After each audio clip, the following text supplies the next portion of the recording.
సాక్షిని కళ్ళాపి చల్లి ముక్కేసి వెళ్ళావి నిదరిక రాదు అన్న నిజముని మోసముంటూ మది నిన్ను చేరుతుంది చిలక తనకొక తోడులాగా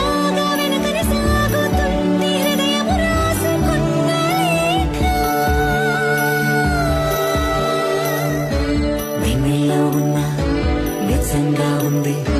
నిన్నే ఊహిస్తుంటే